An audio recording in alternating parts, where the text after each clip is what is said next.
तर अजित पवार यांच्या खासगी सचिवाची सीआयडी चौकशी। अजित पवारांच्या प्रवासाच्या नियोजनाबाबत चौकशी केली। सीआयडी अधिकाऱ्यांनी अजित पवारांच्या खासगी सचिव यांच्याकडून बारामती दौऱ्याची चौकशी केल्याची माहिती आहे। 28 जानेवारीला अजित पवारांच्या दौऱ्याबाबत माहिती घेण्यासाठी सीआयडी अधिकाऱ्यांकडून चौकशी झाली। 27 जानेवारीच्या रात्री दौऱ्याबाबत काही चर्चा झाली होती का, याबाबत देखील अधिकाऱ्यांनी चौकशी केली। अजित पवारांच्या प्रवासाचं नियोजन कसं आणि कुणी केलं याबाबत सुद्धा विचारपूस करण्यात आली आहे।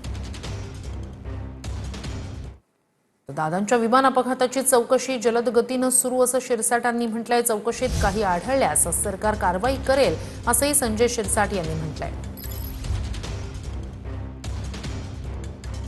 सीआयडी त्यात इन्व्हॉल्व झालेली आहे, इतर यंत्रणा त्यात इन्व्हॉल्व झालेल्या आहेत। ब्लॅक बॉक्स जो ज्याला म्हणतात तो सापडलेला आहे। आता हा सगळा चौकशी मला वाटतं जलद गतीने होईल आणि ही चौकशी व्हावी असं स्वतः मुख्यमंत्र्यांनी सुद्धा स्पष्ट केलेलं आहे। म्हणून आता ही चौकशी किती जलद गतीने होतील याकडे आपल्याला लक्ष द्यावं लागेल आणि त्याच्यात जर असं काही दिसलं तर निश्चितच सरकार त्याच्यावर कारवाई करेल।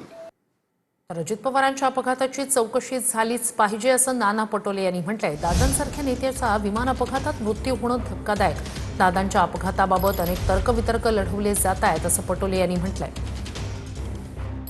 काय विमानात घडलं, कसं घडलं हे सुद्धा 9 तारखेनंतर मी स्पष्टपणे आपल्या सर्वांना त्या ठिकाणी सांगेल। जे काय आमच्यापर्यंत माहिती आली आहे, अजून काय माहिती आम्ही मागवत आहोत।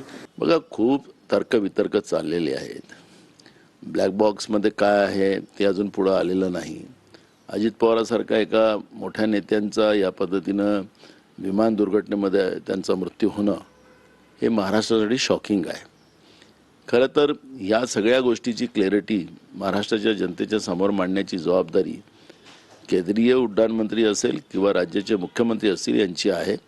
हा जो संभ्रम आहे, मोठ्या प्रमाणात याच्यावरची चर्चा सुरू झालेली आहे की हा घात आहे, अपघात नाही।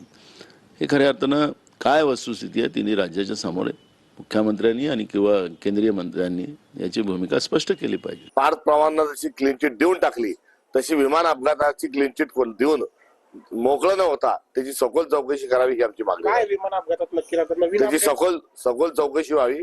संशय हा घोघावतोय, अनेक प्रश्नांची उत्तर मिळत नाहीये आणि एक लोकनेता गेल्यानंतर त्याची पारदर्शक पद्धतीने चौकशी झालीच पाहिजे। नाही, हर्षवर्धन सपकाळ हे विरोधी पक्षात असल्यामुळे ती विरोधकांची भूमिका सतत त्या ठिकाणी मांडत असतात। ह्या संदर्भात क्लीन चिटचा विषयच येत नाही। जी दुर्दैवी घटना झाली त्या संदर्भात योग्य चौकशी होऊन योग्य त्या ठिकाणी कार्यवाही करण्यात येईल।